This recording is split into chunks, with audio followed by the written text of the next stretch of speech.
السلام علیکم۔ ایک بادشاہ اور چور کا واقعہ۔ ایک بادشاہ اپنی جوان بیٹی کی شادی کے لیے فکر مند تھا۔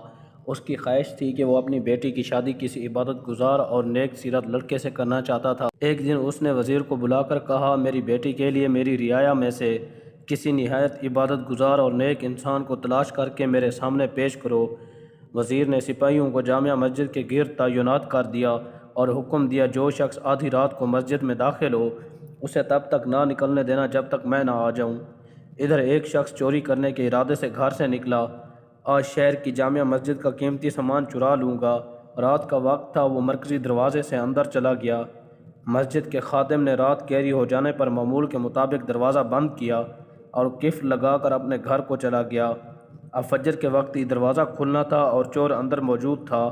سپاہیوں نے وزیر کو اطلاع دے دی کہ کوئی عبادت گزار آیا ہے اور مسجد کے اندر موجود ہے، مگر دروازے پر قفل لگ چکا ہے جو صبح کو کھلے گا۔ وزیر نے بھی یقیناً یہی سوچا کہ کوئی نہایت نیک اور عابد شخص ہے جو رات کو عبادت کی غرض سے مسجد بیٹھا ہے۔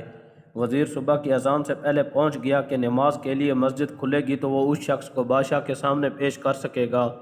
جیسے ہی مسجد کھلی، وزیر اور سپاہی اندر داخل ہوئے تو اس شخص نے ان سب کو دیکھ کر پکڑے جانے کے خوف سے نماز کی نیت باندھ لی۔ وزیر اور سپاہی اس کی نماز ختم ہونے کے انتظار میں تھے، لیکن وہ جوں ہی سلام پھیرتا کھڑا ہو کر دوبارہ نیت باندھ لیتا۔ اس عمل نے وزیر کو اس کے نہایت متقی اور عبادت گزار ہونے پر یقین دلا دیا۔ وزیر نے اپنے سپاہیوں کو اشارہ کیا کہ جیسے ہی وہ سلام پھیرے اسے اپنے حصار میں لے لیں اور بادشاہ کے روبرو لے چلیں۔ ایسا ہی ہوا۔ چور کی حالت غیر ہو رہی تھی مگر کچھ کر نہیں سکتا تھا۔ بادشاہ کے سامنے وزیر نے کہا، یہ ہے آپ کا مطلوبہ شخص، اسے مسجد سے لے کر آیا ہوں۔ رات بھر مسجد میں عبادت کرتا رہا۔ بادشاہ نے اس شخص سے مخاطب ہو کر کہا، اگر میں اپنی بیٹی کی شادی تم سے کر کے تمہیں اپنی سلطنت کا ولی عہد مقرر کر دوں تو کیا تمہیں منظور ہے؟ چور ہکا بکا اس کی طرف دیکھنے لگا، پھر ڈرتے ڈرتے پوچھا، عالی جاں یہ کرم۔ بادشاہ نے کہا، تم عابد اور نیک ہو، رات بھر مسجد میں عبادت کرتے رہے۔ چور یہ سن کر دل میں نادم ہوا۔ اس نے اپنے رب سے توبہ کرتے ہوئے یہ سوچا، میں چوری کی نیت سے گیا، دکھاوے کی نماز ادا کی، لیکن اے میرے رب، تیرے کام تو انسان کی عقل میں نہیں سما سکتے۔